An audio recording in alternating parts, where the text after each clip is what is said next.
નમસ્કાર દર્શક મિત્રો, ઇન્ડિયન કલ્ચરલ પ્રેસમાં આપ સૌનું હાર્દિક સ્વાગત છે। સાવલી તાલુકાના રાણિયા ગામ નજીક આવેલ જય અંબે પેકેજિંગ નામની લાકડાના પેલેટ બનાવતી કંપનીમાં ગઈકાલે અચાનક સરકારી શાખાની રેડ પડી। ભારત દેશ અને દુનિયામાં હાલ પર્યાવરણને લઈ બહુ જ ગંભીરતા વર્તાઈ રહી છે તથા પર્યાવરણને ફરીથી થોડા અંશે દુરસ્ત કરવા માટે વારંવાર વૃક્ષો વાવો, પર્યાવરણ બચાવોના નારા સાથે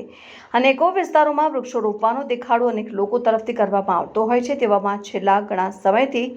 સાવલી તાલુકાના રાણિયા ગામ નજીક આવેલ જય અંબે પેકેજિંગ નામની લાકડાના પેલેટ બનાવતી કંપની હાલ 2 વર્ષ જેવા સમયગાળાથી પેલેટ બનાવવાની સંખ્યામાં અતિ ઘણો વધારો કરી ચૂકી છે। તેવામાં અહીં મુખ્ય રોડ ઉપર આવેલી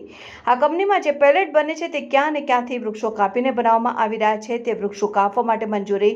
મળેલી હોય છે કે નહીં જેવા પ્રશ્નો અહીં ઊભા થતા જોવા મળે છે। બીજું કે જય અંબે નામની આ કંપની એટલા બધા પ્રમાણમાં આ લાકડાઓમાંથી જે મોટી સંખ્યામાં પેલેટો બનાવી અન્ય કંપનીઓના ઉપયોગ માટે પહોંચાડી રહી છે, તેમને આ જય અંબે કંપની પાસેથી પર્યાવરણની શાખાનું અથવા તો જંગલ ખાતાની કોઈ ગાઈડલાઈનનું પાલન થતું હોય તેવું પ્રથમ નજરે દેખાઈ આવતું ન હતું। ખાસ તો અહીં ગત રોજ તારીખ 25 મે 2024ના શનિવારના રોજ ભર બપોરે કોઈ સરકારી શાખા JJ06 PK 8982 નંબરની પ્રાઇવેટ સ્વિફ્ટ ગાડીમાં આવી રેડ કરવામાં આવી હતી, પરંતુ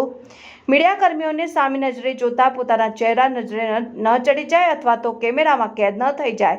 તેથી કેમેરાથી નજરો બચાવતા પણ જોવા મળ્યા હતા। અને જ્યારે મીડિયાના કેમેરા સામે આવ્યા ત્યારે આ સરકારી બાબુઓ કોઈ સરકારી ખાતામાંથી આવ્યા છે, શાની રેડ કરવામાં આવી છે, આવા સવાલો કંઈ પણ જવાબ આપવાનો ઇનકાર કરી ઉપરથી મીડિયાકર્મીને આ સવાલ કરનારા તમે કોણ આ શબ્દ કહી બીજો કોઈ પણ જવાબ આપ્યા વગર ચાલતી પકડી હતી। અને આ ઉપરથી ચોક્કસપણે દેખાઈ આવ્યું છે કે સરકારી અધિકારીઓ દ્વારા રેડ કરી કોથળામાં બિલાડો છુપાવી જઈ અંબે પેકેજિંગ નામની આ કંપનીના માલિક પાસેથી કંઈક રંધાઈ રહ્યું હતું।